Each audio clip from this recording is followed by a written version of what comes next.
Hello, this is Vet for Life. I'm just embracing it. You can reach me at rantsfromavet.com. Please like, subscribe, and click the notification bell and share if you want to. So this video is about my stutter, about my speech impediment that I've had for as long as I can remember. And I have a soft spot in my heart for people who have a speech impediment. Well, I guess I'm sort of biased, but I wanted to talk about my experience that I've had in life, and I want to talk about that in reference to my speech impediment, my stutter, and I want to simply inspire others, especially others with a similar situation as mine, and that's if they stutter or if they have a speech impediment, something of that sorts. So I grew up in a small town in Arkansas, and I've been stuttering ever since I was a child, ever since that I could remember. And stuttering brought a lot of pain. Sometimes physical pain, because I would get into fights with other kids who would tease me. I don't know what caused it. My mother tried to make me switch from left hand, as I do write with my left hand, but I also do a lot of things with my right, but my left is my dominant. She said she said that she tried to switch me, and so I did some research on that, and something I found somewhere, and I'm not going to link it, but if you want to find out on your own, you can. But sometimes when parents try to make their child go from left to right as their dominant hand, dominant side, I guess, whatever, that sometimes it can cause a stutter. Now let's go over a few facts first. This information that I'm about to give comes from the U.S. Department of Health and Human Services, the NIDCD, National Institute on Deafness and Other Communication Disorders. First of all, what is stuttering? Now, they give like a paragraph or a definition, so I will sum it up for you. Stuttering is a speech disorder characterized by repetition of sounds, syllables, or words, prolongation of sounds, and interruptions in speech known as blocks. An individual who stutters exactly knows what he or she would like to say, but has trouble producing a normal flow of speech. Alright, that's me. That might be you. That might be a lot of people. Who stutters? Roughly 3 million Americans stutter.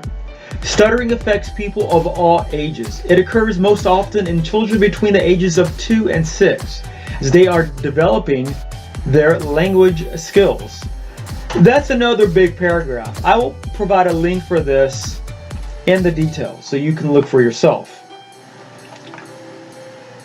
How is speech normally produced? Well, we make speech sounds through a series of precisely coordinated muscle movements involving breathing, phonation, that is voice production, and articulation, which is movement of the throat, the palate, tongue, and lips. How is stuttering diagnosed? Stuttering is usually diagnosed by a speech-language pathologist, a health professional who is trained to test and treat individuals with voice, speech, and language disorders. That's another big paragraph too. I received speech therapy from, I assume, who was a speech pathologist, from when I was, I believe, first grade all the way up to 5th grade, and then I went to middle school after that. From there on, I did not have a speech therapist. How is stuttering treated? Although there is currently no cure for stuttering, we know this, right? There are a variety of treatments available. The nature of the treatment will differ based on a person's age, communication goals, and other factors. If you or your child stutters, it is important to work with a speech-language pathologist to determine the best treatment options. Well, I'm not going to go on with the information here. Now I'm going to talk about my experiences. And the sound that you hear, like the creaking, that is my noisy office chair. So, from my experience, and you don't have to be a trained professional, have your bachelor's, your master's, or your PhD in this, but stuttering stifles the confidence level of the individual. It can bring ridicule for that person, anxiety. I can't tell you how many times that I've ever had anxiety. I'm in the military, okay? I remember someone coming out to a big group of people and they say, we're gonna call off your name, say here, and the last four of your social. And since they were doing it alphabetically, I would do my best to time it just right so I would say here, because I was terrified. It does help to know your triggers. What causes you to stutter? Well, my triggers would change from time to time, and sometimes it wouldn't even matter because some things just wouldn't trigger me after 2 or 3 times. But what made me nervous, I guess, was people who didn't have confidence in me, people who assumed I was going to screw up anyway and stutter. No one likes to know that someone has no confidence in you. And have you ever stood there and someone just said, spit it out, spit it out? Has that ever happened? Tell you what, I was a mean kid growing up. I wasn't always mean, but if someone made fun of me because of my stutter, and yes, I know that 2 wrongs do not make a right, but if someone who was obese made fun of me because of my stutter, I would find something wrong with them and I would talk about their weight if they were obese. If they had a scar on their face, I would say something about their scar on their face. If I knew they had a weakness, I would expose it. I don't do that anymore. Just walk away. Now, but how does someone function while at work? Gotta find a way to make it work, but I'll talk about my experiences. I joined the military, apparently from my pictures, because those pictures are of me. I went into the National Guard in 1996, the Arkansas National Guard in 1996. I stayed in for 23 months, 1 month shy of 2 years, and I went on active duty. 96 to 98, I was in the National Guard. From 98 to 2004, I was in the U.S. Army. From 04 to 07, I was out for nearly 3 years, and I came back into the Army.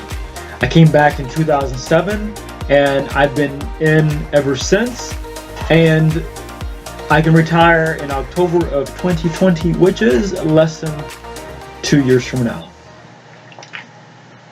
So what I did was that I made accomplishments. wanted something that a lot of enlisted didn't have in the Army. That was an education. That was college. I wanted to better myself. But I didn't just go to school because no one else didn't go to school. I wanted to better myself. I started taking college classes, and today I have a bachelor's in criminal justice. I have a master's in criminal justice, and right now I am working on my Texas real estate license, and I have one more class to do, which I will start in January. And after that, I will qualify to take my national and state exam. And I plan to do some other things because I want to have some fallbacks. My MOS in the Army is an MP, military police officer. Excuse me, military police soldier. Now, I've done a lot of things to help me get myself ready. Basically, so I won't stutter as much, and I do have a stutter, and some people don't even notice, even after we talk for a long time. But just practice, rehearsing a lot with what I want to say. I would stand in front of a mirror and practice what I wanted to say for a traffic stop. I have conducted over 1,000 traffic stops in my career as an MP. And sometimes, and not really sometimes, they all were different. But I educated myself, and I trained, and I practiced, and I rehearsed. That might be the key to your success. However, life is not a big rehearsal. You're gonna find different situations all the time. You have to find something that works. And if you haven't found it yet, you just have to keep on looking. Knowing with what I know, educating myself about the things I want to talk about so I can be confident. And just, you know, they say, think about what you want to say, then say it. Well, apparently everyone thinks they're a certified speech pathologist, and perhaps they just care about it. I've been thinking about what I want to say for years, and that doesn't seem to work. But right now in life, what seems to make me stutter or stammer is pressure. I've had a few things happen to me here very recently, and it's kind of wrecking my speech, so to speak. So this video is almost 20 minutes long, and what else I want to say is that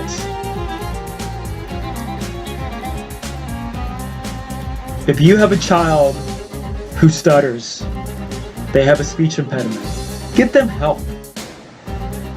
If they attend a public school, and probably same with private, right? But if they attend a public school, they can get speech therapy. Don't simply brush it off. No, I'm not going to make them a stigma. No, what you're doing is that you're going to end up making it worse. Don't make them grow out of it on their own. Support them. And if you don't do that, research it on your own and get it figured out. But no, forget that. I mean, do that, but they need to go to a speech therapy. Now, if you're an adult, I haven't sought out speech therapy. I actually thought about it a few weeks ago when things were just going south in my life and it was wrecking my speech. Google it, find out. I can't find out everything for you here, but just go online, maybe put into a search engine, how can I find a speech, I'm sorry, I just screwed up, didn't I? Speech therapist. as an adult? How do you find one? Maybe your insurance. Maybe you can find a student that needs hours, and you can get some free help that way. Don't let people discourage you. Don't use your speech impediment as someone's excuse. Don't let someone answer for you out of the blue. Unless you're busy and you're working on something and they're helping someone out. I mean, like, don't let someone answer for you because they think you're gonna stutter. Just answer. And if you're listening to this and you don't have a stutter, then all right, awesome for you. But if someone stutters, don't rush them. Let them take their time. If it's an emergency, someone's gonna die, hey, okay, by all means, do what you gotta do, right? Sadly, I've been accused of lying because I stutter sometimes.